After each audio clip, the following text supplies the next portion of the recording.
Confusion वाला, तो मैं टिक कर दिया उसको। लेकिन क्या हुआ ना दोस्तों, 25 में से ही 24 मिला, एक गलत ही चला गया। वो देख लेना, मैं भेज दूंगा यार क्लोज टेस्ट करे तो। जिक्के जिक्के 17-18 से एबव मैंने कर पाया था उसमें एमटीएस वाले पेपर में। तो वो कौन सा क्वेश्चन प्रॉब्लम किया, किस टॉपिक से हमारा रीजनिंग में क्वेश्चन नहीं बन पाया, किस टॉपिक से हमारा इंग्लिश में नहीं बन पाया, तो सबसे पहले ना टॉपिक को ढूंढा करो। दो मैं एसएससी फैमिली से राकेश बात कर रहा हूं। आज हम अपनी फेलियर स्टोरी के बारे में बात करेंगे। देखो भाई, मैं उतना ब्रिलियंट नहीं था, ठीक है, मैं अपना उतना ब्रिलियंट नहीं था कि मैं चाहता तो सारा एग्जाम को इजी तरीका से क्रैक कर सकता था। लेकिन मैं जो भी था नॉर्मल था। ऐसा नहीं कि मैं 12th में इतना मार्क्स लाया। बहुत सारे पूछते हैं कि आपके 12th में कितनी मार्क्स है। मार्क्स पे डिपेंड नहीं करता है दोस्त, ठीक है। मैं बिहार बोर्ड से था, मार्क्स पे डिपेंड कुछ भी नहीं है। ये सब सिर्फ मेहनत के बदौलत हमने जो भी एग्जाम को क्रैक किया एमटीएस का, सीएचएसएल का, सिर्फ मेहनत के बदौलत पे। और आज हम बात करेंगे अपनी फेलियर स्टोरी की, हम कब कब फेल हुए भाई। देखो सबसे पहले है कि हम 12th का एग्जाम जो दिए थे ना दोस्त, 2018 में दिए थे। 2018 में हम 12th का एग्जाम दिए थे, ठीक है। उसके बाद 2 से 2.5 महीने के बाद रिजल्ट आया। तो उसमें हमारा जो रिजल्ट था 312 नंबर, यानी कि फर्स्ट डिवीजन। देखो ज्यादा नहीं है, ठीक है, 300 में फर्स्ट डिवीजन था, 312 नंबर हमने लाया। तो एक जो टोटल है हमारा 312 नंबर, इसमें हम फर्स्ट कर गए 12th का। तो ज्यादा वैसा कोई नहीं है कि हाई स्कोर हमने किया तो हम एसएससी का एमटीएस एग्जाम निकाल लिया, सीएचएसएल को निकाल लिया, ऐसा कुछ भी नहीं है, ठीक है। तो 2018 में हम एग्जाम को दिए थे और उसी समय जब हम तैयारी करने के लिए गए थे तो 2019 में एक वैकेंसी आई थी, ठीक है, एमटीएस का। तो 2019 के अप्रॉक्स में एक जब मैं दिया एग्जाम उसमें 2019 वाले में, तो उसमें क्या हुआ था ना कि 2019 में जब एग्जाम दिया तो यार तैयारी तो 2018 से करने लगा था, क्योंकि 2 से 2.5 महीने के बाद रिजल्ट आ गया था। शायद जून जुलाई में लग गया था इसकी तैयारी करने के लिए। और जनवरी 2000 समझो कि 19 की जनवरी या फरवरी में मेरा सिलेबस सारा खत्म हो गया था। फिर उसी प्रकार से रिवीजन कर रहा था और 19 में एक इंटेक आई थी एमटीएस का। और इसी को मैं जब पेपर देने गया था ना, मैं उस समय समझो कि उस समय तो उतना नहीं समझो कि ज्यादा प्रैक्टिस कर रखे थे, लेकिन फिर भी जब एग्जाम देने गए ना तो फिर भी उसमें तो अच्छा स्कोरिंग तो नहीं कर पाए, लेकिन उसमें मेरा रिजल्ट नहीं हो पाया था। मतलब एक नॉर्मल स्कोरिंग जैसे होता है ना, जैसे आप तैयारी करते हो बिगिनर लोगों को, समझो कि उसी प्रकार के एक एवरेज था, ठीक है। तो 2019 में हम यहाँ पे नहीं उस एग्जाम को क्रैक कर पाए। फिर उस समय मेरे को दिमाग में आया यार कि अब करें तो क्या करें यार, ये एमटीएस का पेपर तो इतना अच्छा था पेपर, लेकिन मेरे से नहीं हो पाया, तो अब कैसे हम करेंगे। हमारी सपना है सीजीएल निकालने का, तो अब करें तो क्या करें।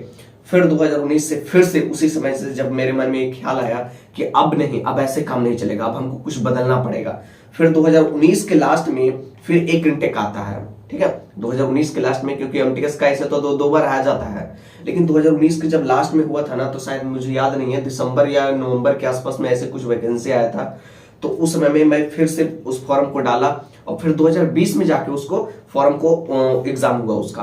तो जो 2020 में हुआ ना भाई एग्जाम 2020 का एमटीएस का, तो उसमें क्या हुआ ना कि उसमें इतना अच्छा स्कोरिंग हो पाया कि समझो कि जब मेरे को 2019 में जो हमें कंफ्यूजन जो चीजों में हमको प्रॉब्लम हुआ था, उस चीजों को हम 2019 में सुधारे लाकर और 2020 का एग्जाम कंडक्ट करवाया गया।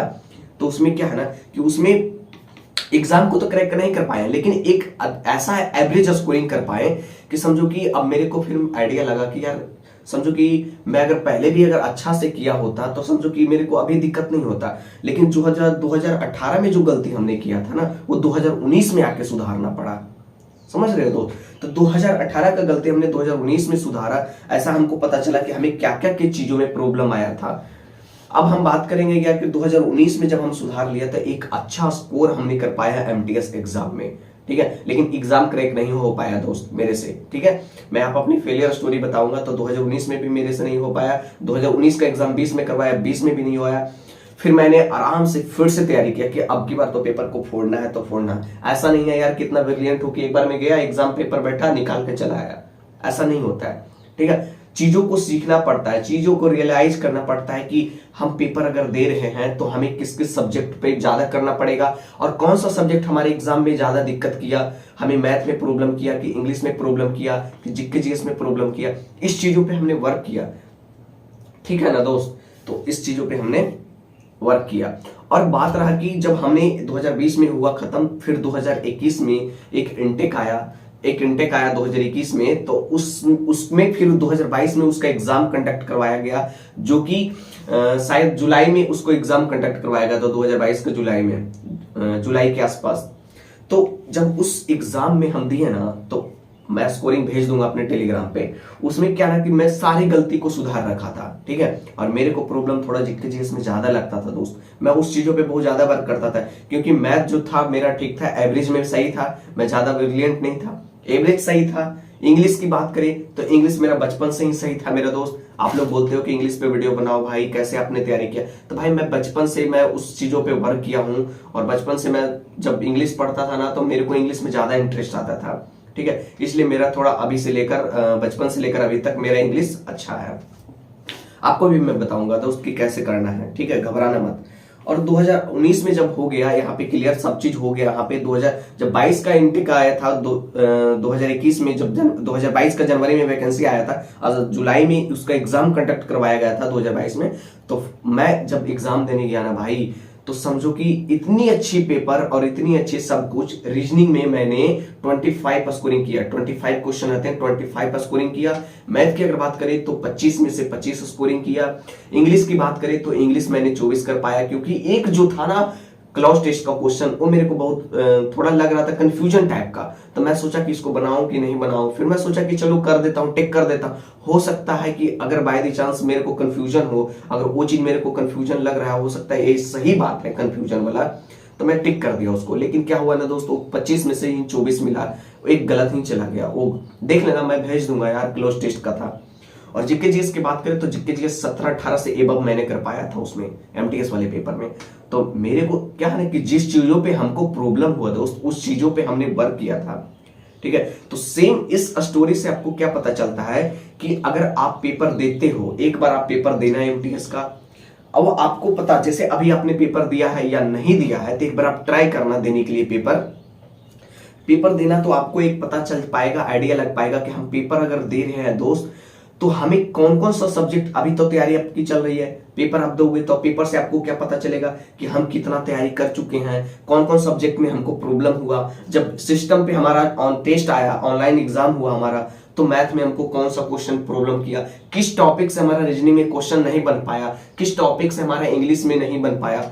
तो सबसे पहले ना टॉपिक को ढूंढा करो दोस्त। ऐसा नहीं कि यार मेरे कोई क्वेश्चन नहीं बना यार, अब करे तो क्या करें, क्वेश्चन से नहीं, मेन आपको देखो ना कि उस टॉपिक से क्वेश्चन आएगा तो हम कैसे उसको डील कर पाएंगे, सबसे मेन पॉइंट यही होता है। तो टॉपिक को सबसे पहले खत्म करने की कोशिश हम किए थे। जैसे हम गए, हमारे मैथ में सपोज मानो कि टाइम एंड वर्क अच्छा नहीं है, ठीक है, मैंने मान लिया कि मेरा टाइम एंड वर्क अच्छा नहीं है, तो फिर मैं क्या किया ना कि जैसे टाइम एंड वर्क के कोई भी क्वेश्चन आता है तो मेरे से नहीं बन पाता है, कहने का मतलब ऐसे बन जाते हैं दोस्त। अब धीरे धीरे कर लिया, उसको सुधार लिया, अब बन जाता है। तो टाइम एंड वर्क का जब क्वेश्चन आता है तो अब धीरे धीरे क्या हुआ ना, वो बनने लगा है। क्यों?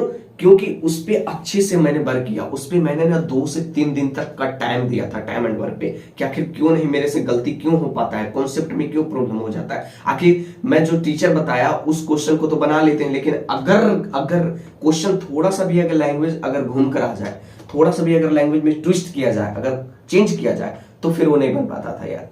लेकिन मैं सोचा कि यार ऐसे कैसे हो सकता है, टीचर बता रहे तो बन जा रहा है, टीचर का असाइनमेंट भी बना ले रहे हैं, टीचर का जो बताया हुआ नोट्स है वो भी बना ले रहे हैं, लेकिन फिर एग्जाम में जो आता है ना थोड़ा ट्विस्ट करके आता है, वो क्यों नहीं हो पाता है। तो उस चीजों पे हमने दोस्त वर्क किया है कि आखिर क्यों नहीं हो पाता है। उसके पीछे मैंने कॉन्सेप्ट को ढूंढा, लॉजिक को ढूंढा, आखिर कहां पे इसमें कॉन्सेप्ट लगती है, क्या लगती है।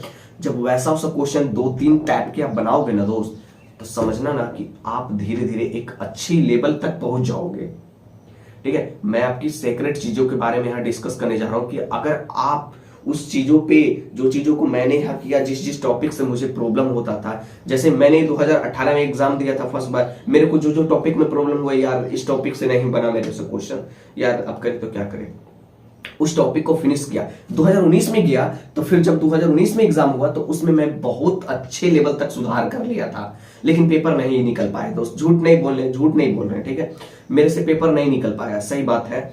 2000 लेकिन फिर क्या है ना कि फिर से मैं 2019 से फिर से तैयारी अगला करने लगा। 2020 में इसकी एग्जाम हुई थी, फिर 2021 का 22 का वैकेंसी जो आया था उसमें बीच में एक तो कोविड आ गया था ना, तो कोविड के समय में वो वैकेंसी नहीं आया था। फिर 2022 में आया था मार्च में, जब मार्च में वैकेंसी आई थी दोस्त, तो जुलाई में उसका एग्जाम कंडक्ट हुआ। उस समय मैं इतनी सुधार रखा था सारे चीजों को, रीजनिंग में हर एक टॉपिक को फिनिश कर डाला था, सारे चैप्टर से प्रैक्टिस किया था अच्छे से, प्रीवियस ईयर क्वेश्चन पे कमांड किया पूरी, और उसी प्रकार से मैं धीरे धीरे करता गया। तो फिर समझो कि पेपर मेरी 94 के अप्रॉक्स है, मेरी मार्क्स जो है 100 में 94 है। मैं अपने टेलीग्राम पे सेंड कर दूंगा दोस्त, आप देख लेना जाकर। तो ये धीरे धीरे कैसे हुआ ना कि इसी प्रकार से मैं करता गया। एक समय ऐसा आता है कि आप अपने आप रियलाइज करोगे पेपर को, अब अपने आप सीख जाओगे कि हमें कहां पे गलती हो रहा है। समझ रहे हो दोस्त? तो इस चीजों को आपको ध्यान देनी है कि आखिर हम गलती कर रहे हैं तो कहां कर रहे हैं, हम फेल कर रहे हैं एग्जाम में तो कहां कर रहे हैं, इस चीजों पे आपको फोकस करनी है। समझ रहे हो? तो भाई इसी प्रकार से आपको करनी है यार, और ऐसा है नहीं। और बहुत लोग का कमेंट भी आएगा यार कि हम तैयारी करते हैं तो मेरे को मैथ में प्रॉब्लम होता है, इंग्लिश में प्रॉब्लम होता है। भाई प्रॉब्लम मेरे को भी हुआ है, ठीक है, एक बार। लेकिन जानते हो दोस्त, एक बार मेरे को प्रॉब्लम हुआ है, और एक बार नहीं बहुत बार मेरे को प्रॉब्लम हुआ है, और मैं उस चीजों को देखा हूं कि आखिर मेरे को प्रॉब्लम होता है तो उस प्रॉब्लम को कैसे दूर करते हैं। साइड में बैठ के आराम से कोने साइड में मैं पर डिस्कस कर रहा हूं कि कैसे मैं अपनी प्रॉब्लम को दूर कर सकता हूं, आखिर करे तो क्या करें। लेकिन अगर वही प्रॉब्लम में अगर आप छोड़ दोगे ना, जैसे आपको प्रॉब्लम आया, जैसे आपको प्रॉफिट एंड लॉस नहीं समझ में आ रहा है, कहने का मतलब मैथ का एक चैप्टर है प्रॉफिट एंड लॉस, नहीं समझ में आया, अब नहीं समझ में आ रहा है यार, आप करें तो क्या करें, अब छोड़ दिया, आपने छोड़ दिया यार, तो जिंदगी में कभी नहीं समझोगे। मैं भी ऐसे किया कि मैं एक बार छोड़ दिया तो सोचा कि यार अब छोड़ देंगे तो कितना दिन तक छोड़ रखेंगे, एग्जाम में तो भाई आएगा ना प्रॉफिट एंड लॉस का क्वेश्चन। तो भाई देखो, मैं बार बार एग्जांपल देता हूं कि कोई भी चीजों को आप अगर ज्यादा से ज्यादा अगर करते हो, बाइक अगर चला रहे हो, अगर आप अच्छी से, आपको बाइक नहीं आता चलाने के लिए, अगर आपको सिखाया जाता है, अगर आप सीख जाते हो तो समझो कितना मस्त लगता है कि यार हाँ, पहले हम बाइक नहीं जानते थे चलाने के लिए, अब हमने सीख लिया चलाने के लिए, अब अच्छा लगने लगा। तो वही प्रकार से आपको प्रॉफिट एंड लॉस नहीं आता है तो आप धीरे धीरे दो ही क्वेश्चन करके सीखो, लेकिन आप सीख जाओगे, एक ऐसा लेवल तक चले जाओगे भाई कि आपको प्रॉफिट एंड लॉस का कोई भी क्वेश्चन आपको प्रॉब्लम नहीं करेगा। समझ रहे? तो इसी प्रकार से आपको धीरे धीरे करते चलनी है, और फेल होना भी स्वाभाविक है दोस्त। फेल करोगे, फेल भी करना एक अच्छा बात है। अब बोलोगे कि कैसे अच्छा बात है यार फेल करना, फेल करोगे तब ना सीखोगे यार कि हमें किस चीजों में प्रॉब्लम आ रहा है, किस टॉपिक में हमको प्रॉब्लम आ रहा है। ठीक है, एक दो बार फेल करोगे समझ में आ जाएगा अपने आप ऑटोमेटिक, मेरे को बताने की जरूरत नहीं है दोस्त। मैं खुद समझ गया कि मैं आखिर फेल किया तो किस कारण से फेल किया, आखिर मैं एग्जाम को क्रैक नहीं कर पाया 2018 में, 2019 में, आखिर किस कारण से नहीं कर पाया। तो मेरे को आइडिया लग पाया कि मैं उस समय अगर फेल नहीं करता तो मैं अभी उस चीजों को सुधार नहीं कर पाता। मैं अगर फेल नहीं करता दोस्त तो अभी मैं इस चीजों को सुधार नहीं कर पाता, और एमटीएस में मैं 94 नहीं कर पाता दोस्त। तो फेल भी करना आपके लिए जरूरी होता है, उससे आपको सीख मिलता है। ठीक है, आगे बढ़ने का आपको चांस मिलता है, आपको आगे बढ़ने का टाइम मिलता है कि हमको अब आगे क्या करनी है, हमको अब स्ट्रैटेजी में थोड़ा चेंज करना है, हमको पढ़ने का तरीका में चेंज करना है। तो यही होता है मेरे दोस्त। ठीक है, तो फेल करो, फेल भी करना एक अच्छी बात है, क्योंकि उससे आपको सीख मिलता है। आपको परेशान नहीं होना कि मैं फेल कर गया यार अब करे तो क्या करें, नहीं भाई, अभी बहुत समय है। ठीक है, इसमें फेल किया, अगले एग्जाम है, CHSL है, CGL है, CPO है, बहुत सारे हैं, जो भी चीजों की आप तैयारी कर रहे हो वगैरह वगैरह, बहुत सारे डिपार्टमेंट के सेक्टर की तैयारी आप कर सकते हो, कोई दिक्कत नहीं है। ऐसा नहीं कि इसमें फेल कर गया तो अब करें तो क्या करें, आपको परेशान नहीं होना है। ठीक है, आपको सैड भी नहीं पड़े रहनी है। आपको फेल हुआ तो कारण आप पता करो कि आखिर हम फेल किए भाई, तो कौन सा एनालिसिस करो पेपर का। जब एग्जाम देके आते हो ना भाई, तो आंसर की आ जाएगा कुछ दिन में, एमटीएस का पेपर दिए हो ना, कुछ दिन में आंसर की आने वाला है। आंसर की में देखना कि यार मेरा 45 सही हो पाया, भाई मेरा 40 सही हो पाया, मेरा इतना सही हो पाया, मेरा इतना सही हो पाया। पेपर को एनालिसिस करना, पता चलेगा। यही पता करना ना दोस्त, जब पेपर का एनालिसिस करना ना, तो ये पता करना ना कि हमारा कौन क्वेश्चन एग्जाम में छूटा था। देखना कि टाइम एंड वर्क से हमारा बना कि नहीं, प्रॉफिट एंड लॉस वाला क्वेश्चन मेरा कॉन्सेप्ट क्लियर था कि नहीं, वो बना कि नहीं। अब देखना कि जब CISI है मेरा गलत चल गया, तो CISI जब हम एग्जाम में गलत कर लिए तो भाई अभी आप पेपर का एनालिसिस करना, पेपर को खोल कर रखना PDF, और देखना कि CISI अपना कॉन्सेप्ट जो टीचर बताए हैं, उस CISI का जितना भी आपने कॉन्सेप्ट सीखा है, कॉपी को नोट्स में पढ़ा है, उसको आप बनाने की कोशिश करना। फिर उसके बाद फिर से पेपर का एनालिसिस करना, जो आपकी आंसर की आने वाली एमटीएस के कुछ दिन में, ठीक है, उसके एनालिसिस करना। भाई एक जबरदस्त लेवल है। इस टेक्निक के साथ अगर आपने किया ना, तो श्योरिटी है कि सिलेक्शन हो पाएगा। श्योर है, लेकिन हाँ तरीका बदल लिया तभी सिलेक्शन हो पाएगा दोस्त। और वही चीजों को बार बार कर रहे हो, जैसे आप पढ़ रहे हो वही चीजों को ऐसे पढ़ रहे हो पढ़ते जा रहे हो, तो भाई ऐसा नहीं है कि आप जब तक अपनी लाइफ को चेंज नहीं करोगे, अपने पढ़ने के तरीकों को नहीं चेंज करोगे, अपने कॉन्सेप्ट और लॉजिक के पीछे ध्यान नहीं दोगे, तो फेल करना स्वाभाविक है दोस्त। ठीक है, सेम मेरे कारण से था, मैंने सारा चीजों को अब चेंज किया, अब जाकर और चेंज कर लिया मैंने। फिर सीएचएसएल को फिर देखा, टारगेट किया। सीएचएसएल में मेरी टायर 1 में रिजल्ट हो चुकी है, मैं टायर 2 का प्रिपरेशन कर रहा था। तो ये कैसे हो पाया दोस्त? वहां से मैंने सीख मिला मेरे को कि नहीं, हमको अगर करनी है भाई तो हमको अगर कोई भी टॉपिक में अगर प्रॉब्लम हो रहा है तो पहले उस टॉपिक को फिनिश करेंगे। आप लोग क्या करते हो, लेजी बनते हो, छोड़ देते हो।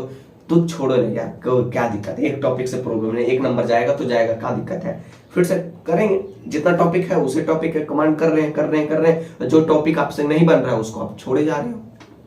तो ऐसे नहीं होता है दोस्त, सारा टॉपिक पे आपको कवर करनी है। भले ना 2 अक्षर ही जानो, लेकिन जानो इतना ही जानो ना दोस्त कि समझो कि आप पेपर को क्रैक कर सकते हो। इतना ही नॉलेज लो, ज्यादा पीएचडी करने की जरूरत नहीं है, ज्यादा हाई फाई क्वेश्चन बनाने की जरूरत नहीं है। मैं ज्यादा अपनी लाइफ में हाई फाई क्वेश्चन नहीं बनाया, ठीक है। बहुत लोग बोलते हैं ना कि टफ क्वेश्चन बनाएगा तब तुम्हारा रिजल्ट होगा, ऐसा कुछ भी नहीं है दोस्त, ठीक है। मैं तो बोलता हूं कि अगर जिसकी बेसिक क्लियर है, जो बेसिक बच्चे लेवल के अगर क्वेश्चन को डील कर लेता है, जिसकी बेसिक कॉन्सेप्ट अच्छा है, वो एग्जाम को क्रैक कर सकता है। तो ज्यादा टफ बनाने की जरूरत नहीं है, टफ क्वेश्चन नहीं आता है एमटीएस पेपर में, ना सीएचएसएल में, ठीक है। सीजीएल की भी बात करता हूं, सीजीएल में भी टफ क्वेश्चन नहीं आता है। सब लोग हवा बना के रखे यार, सीजीएल ऐसा है, सीएचएसएल ऐसा है, एमटीएस ऐसा है, एमटीएस का पेपर ऐसा आता है, वैसा आता है, कुछ भी नहीं आता है, ठीक है। बिल्कुल इजी लेवल होता है। लेकिन अगर आप सियोरिटी के साथ अगर आप मेहनत करोगे ना दोस्त, तो एग्जाम को इजी तरीका से क्रैक कर सकते हो। बस जो चीजों को मैं बताया कि कोई भी सिलेबस पढ़ रहे हो, कोई भी टॉपिक पढ़ रहे हो, उसमें आप आलसी मत बनना, ठीक है। आप अपनी मेहनत को मत चुराना, नहीं तो फिर यार वो टॉपिक ऐसे कैसे पढ़ा रह जाएगा। रीजनिंग में जानते हो मेरे को पजल में बहुत प्रॉब्लम होता था, ठीक है। पजल में प्रॉब्लम होता था, सिटिंग अरेंजमेंट में प्रॉब्लम होता था, लेकिन मैं किया ना कि प्रॉब्लम होता था, मैं तो उसको छोड़ूंगा नहीं भाई, क्योंकि पेपर में तो ही आना है, पेपर में तो ही आना है। तो कहा कि चल भाई तू प्रॉब्लम दे रहा है मेरे को, मैं तेरे के पीछे ही भागूंगा, चल तेरा पीछा करेंगे, तेरा पीछा छोड़ेंगे नहीं। मेरे को तू सिटिंग अरेंजमेंट प्रॉब्लम दे रहा है, पजल प्रॉब्लम दे रहा है, तो मैं तेरा पीछा ही चलेंगे, चल तू कहां तक चलता है। एक समय ऐसा आया कि उसको जब छू लिया, टच कर लिया, तो सारा उसके पीछे जितने भी कॉन्सेप्ट लॉजिक थे, सारा कुछ हमने वहां से सीख डाला कि अच्छा ये बात बोलता है पजल में, ये चीज होता है सिटिंग अरेंजमेंट में, उस लॉजिक को मैंने कैच कर लिया। तो भाई अब से क्वेश्चन गलत नहीं होता है, कुछ क्वेश्चन ऐसा होता है जो अभी भी गलत हो रहा है, लेकिन उसको भी धीरे धीरे एक समय आता है कि 1 से 1.5 महीने अगर अच्छे से अगर उस चीजों पे प्रैक्टिस करेंगे तो वो बेसिकली सही हो जाता है, ठीक है। तो मैं अपनी खुद एक्सपीरियंस आपको शेयर किया कि आप लोग को हार नहीं माननी है दोस्त। मैं भी अपने लाइफ में फेल किया, मैं ऐसा ब्रिलियंट नहीं था, ठीक है ना। तो आपको भी धीरे धीरे धीरे धीरे एक समय ऐसा आएगा दोस्त कि इतने लेवल तक आप चले जाओगे कि आपको एक आइडिया लग पाएगा कि मैं करूं तो कैसे करूं, मेरे को आखिर प्रॉब्लम हुआ तो कैसे हुआ। बहुत लोग होते हैं कि एमटीएस पेपर देने जाते हैं और एग्जाम नहीं निकलता तो रो बैठते हैं। भाई रोना नहीं है, देखना है कि कहां गलती आपने किया, किस पॉइंट में आपकी मतलब गलती हुआ, कहां पे आपने किस क्वेश्चन को छोड़ा, कौन कॉन्सेप्ट आपकी प्रॉब्लम किया, किस टॉपिक से आपका क्वेश्चन आया था, किस टॉपिक आपने नहीं पढ़ा था, किस टॉपिक में आपको प्रॉब्लम किया क्वेश्चन, किस टॉपिक के लॉजिक में आपको प्रॉब्लम किया। भाई सर्च करो उस पे, ठीक है। सर्च करोगे रियलिटी चीजों की। और एक बात मैं बोलूंगा कि यार आप जब तैयारी कर रहे हो ना, तो फार्मूलों वगैरह को भी थोड़ा ध्यान देना, ठीक है। फार्मूला वगैरह मैं अपनी दीवार पे चार्ट लगा रखा है, परसेंटेज का, क्यूब का, अलजेब्रा का, ट्रिग्नोमेट्री का, स्क्वायर का, फिर 1 से लेकर टेबल तक का पूरा लगा के रखा है। तो इसको ना पर डे आप रिवीजन करना दोस्त, ठीक है। रिवीजन करना अच्छे से, एकदम फोकस। डेली आप मॉर्निंग के टाइम में सुबह उठो, 4 बजे उठो, 5 बजे उठो। मैं डेली सुबह मॉर्निंग में 5 बजे उठता हूं और अपनी चीजों पे वॉकअप का सेशन को मैं कंप्लीट करता हूं, डेली करता हूं दोस्त। तो आपको जब भी समय मिले मॉर्निंग में जितने बजे, 4 बजे उठो, 5 बजे उठो, आपकी मैटर है आप कितने बजे उठते हो थोड़ा। लेकिन भाई सुबह मैं तो बोलूंगा यार दोस्त कि सुबह सुबह मॉर्निंग के टाइम में ना फॉर्मूले का आप रिवीजन करना, क्योंकि उस तरह की जो माइंड होती है ना काफी मस्त होती है। तो सुबह सुबह फॉर्मूले को रिवीजन करना। उसके बाद अगर आपको लगे वोकअप का सेशन, तो वोकअप का सेशन पे भी ध्यान देना दोस्त, ठीक है। और अगर कोई भी चीजों पे अगर वीडियो आपको चाहिए तो मैं बना दूंगा वीडियो। ऐसे मेरे को उतना टाइम नहीं रहता दोस्त, लेकिन आप लोगों का जो कमेंट रहता है ना, उसी में मेरे को मोटिवेशन मिलता है। और भाई आप लोग सब्सक्राइब जब करते हो ना, ठीक है, मैं नहीं बोलता कि सब्सक्राइब करो, लेकिन जब भी आप सब्सक्राइब करने जाते हो ना चैनल को, तो बेल आइकन को प्रेस जरूर कर लेना बगल में, वो जो घंटे जैसा होता है ना, क्योंकि बहुत लोग सब्सक्राइब तो कर लेते हैं लेकिन क्या है ना, उसके पास नोटिफिकेशन नहीं जाता, तो कमेंट करते हैं भाई आपकी वीडियो कब आती है। भाई वीडियो आती है, समय पे आ जाती है, नोटिफिकेशन पे क्लिक करके रखो ना, तब ना जाएगा वीडियो भाई। तो नोटिफिकेशन पे क्लिक करके रखना, तब जाएगी आपके पास। और जो भी आपको लग रहा है कि क्वेरी है तो उस पर वीडियो चाहिए तो मैं बना दूंगा जल्द।